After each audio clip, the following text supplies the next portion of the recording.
Daerah aliran sungai merupakan salah satu jenis lahan basah yang kaya akan nutrisi. Meski setiap daerah aliran sungai merupakan lahan subur, tetapi memiliki karakteristik yang berbeda, tergantung dari jenis endapan yang dibawa dari hulu sungainya.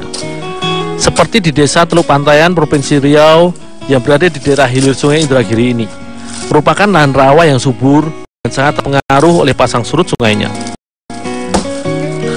Beberapa jenis tanaman dapat tumbuh subur di daerah ini, seperti nipah dan pohon sagu. Bagi warga Melayu, pohon sagu merupakan tanaman yang diusahakan menjadi perempatan bagi masyarakatnya. Di lahan sagu milik Pak Tasni hari ini, aku membantu untuk menebang pohon sagu yang sudah tumbuh. Batang sagu yang seperti atas laut memiliki tinggi di pantat, telah memiliki kandungan sagu yang sehingga sudah bisa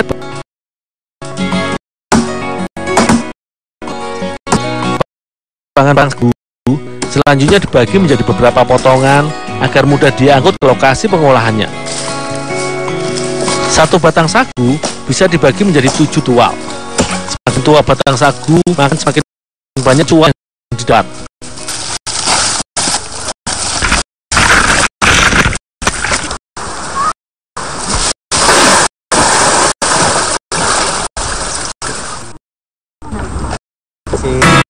Melalui darat saja. Tual sagu harus kami bawa melalui sungai sampai ke seberang. Untuk memudahkan membawa tual sagu, maka pada setiap potongan sagu dibuat lubang yang berfungsi sebagai pengait untuk memasukkan tali tambang yang akan menyusun rangkaian batang sagu hingga berjajar rapi.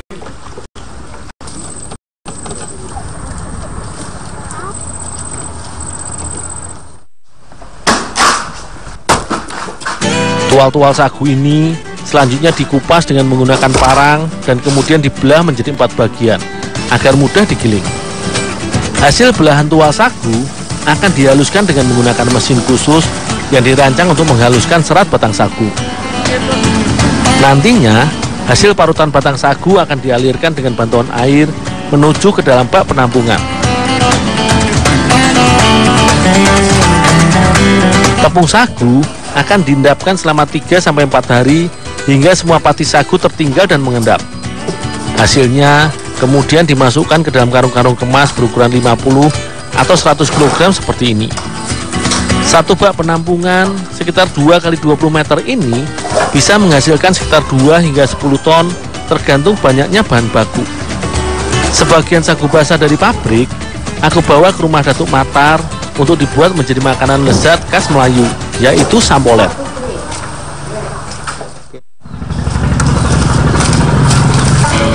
Sagu yang sudah kering seperti ini sudah bisa diolah menjadi berbagai jenis makanan lezat.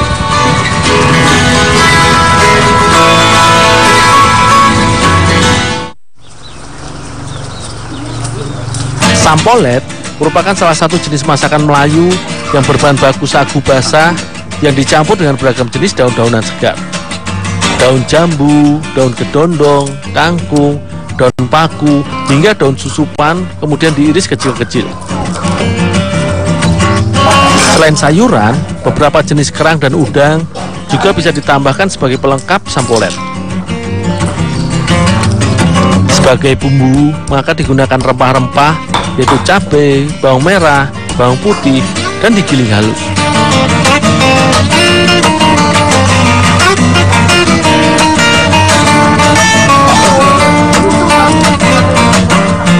Semua bumbu bahan sampolet yang sudah disiapkan selanjutnya akan dimasak dengan cara direbus dan dicampur ke dalam rebusan air mendidih. Bumbu halus pertama dimasukkan terlebih dahulu, kemudian udang dan kerang kupas ikut direbus. Barulah kemudian sayur-sayuran iris dicampurkan ke dalam dandang. Setelah semua bahan dan bumbu penyedap masuk, barulah sagu cair ditambahkan dan diaduk bersama semua bahan lainnya. Pengadukan harus dilakukan terus-menerus agar sagu tidak menggumpal. Masakan sampolet sekilas mirip papeda yang biasa dikonsumsi masyarakat Indonesia Timur. Hanya saja sampolet ini seperti bubur di mana bahan tambahan dicampur langsung bersama sagu. Sedangkan papeda biasanya dimasak tanpa campuran apapun. Tetapi saat dinikmati, barulah ditambahkan dengan kuah kuning.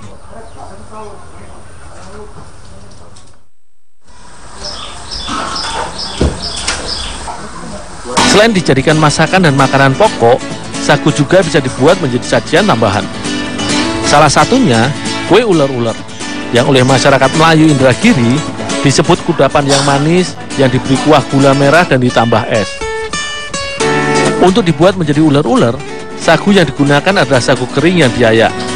Pengayakan akan memisahkan gumpalan sagu yang besar dengan yang halus dan menyaring sisa kotoran. Sagu diayak dengan menekan-nekan gumpalan besar sagu kering, maka akan didapatkan butiran sagu yang lebih halus.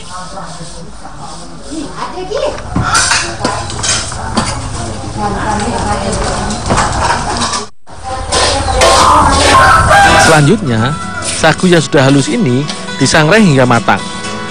Saat disangrai, tepung sagu harus terus dibolak-balik agar tidak gosong.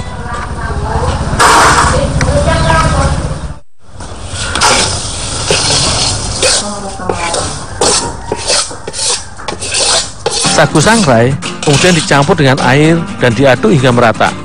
Kemudian adonan yang sudah jadi selanjutnya dicetak menjadi beragam. Bentuk cetakan sesuai dengan keinginan, seperti bentuk mawar hingga membentuk gelungan seperti ular. Hasil cetakan ini selanjutnya direndam dengan air panas hingga mengembang. Jika ingin lebih cepat, kita bisa merebus cetakan kue ini.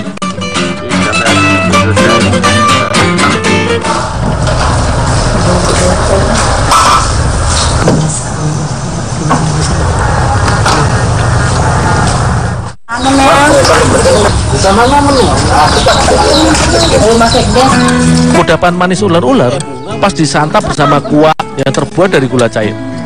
Ular-ular akan makin sedap dinikmati dengan menambahkan es batu. Ular-ular manis terasa kenyal dan manis yang berasal dari kuahnya yang berasal dari gula cair. Ini sangat nikmat untuk disantap beramai-ramai di saat musim panas dan pada waktu kumpul bersama.